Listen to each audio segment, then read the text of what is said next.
Hello friends, आप लोग कैसे हैं। आज मैं आपके लिए लाई हूँ एक नई स्टोरी, जादुई फलों की खेती की कहानी।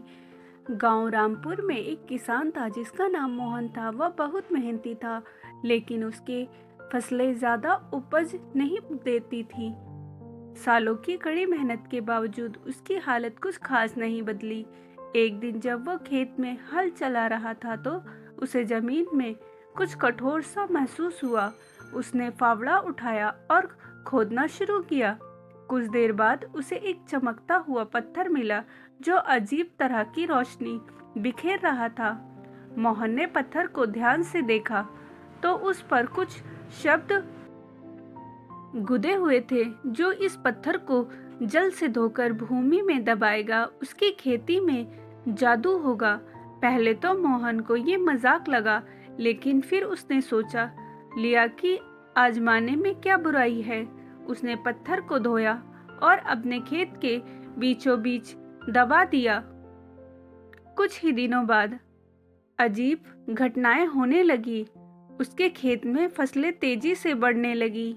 एक दिन उसने देखा कि उसके खेत में आम के पेड़ पर चमकदार नीले रंग के फल लगे थे। जब उसने उसमें से एक को तोड़कर खाया तो उसे लगा जैसे उसने स्वर्ग का स्वाद चख लिया हो।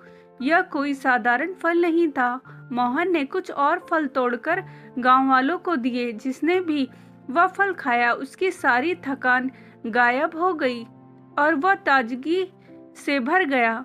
धीरे धीरे मोहन के खेत में और भी अजीब अजीब फल उगने लगे। सुनहरे रंग के सेब जो बीमारियों को ठीक कर देते थे, लाल हरी अंगूर की बेल जिनका रस पीने से लोग पहले से ज्यादा बलशाली हो जाते थे, और चांदी जैसी चमकते हुए अनार जिनका रस पीते ही लोग खुशियों से भर जाते थे। जब राजा को मोहन के खेत की खबर मिली तो वह खुद गांव आया और उन फलों को चखकर चकित रह गया। उसने मोहन से कहा, तुम्हारी ये खेती तो देश की सबसे बड़ी संपत्ति हो सकती है। क्या तुम इसे पूरे राज्य में उगाने में मेरी मदद करोगे?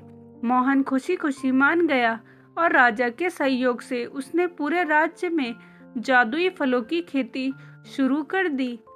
जल्द ही रामपुर और आसपास के गांव में कोई भी भूखा नहीं रहता था। बीमारियां कम हो गईं, लोग पहले से ज्यादा ताकतवर और खुशहाल हो गए।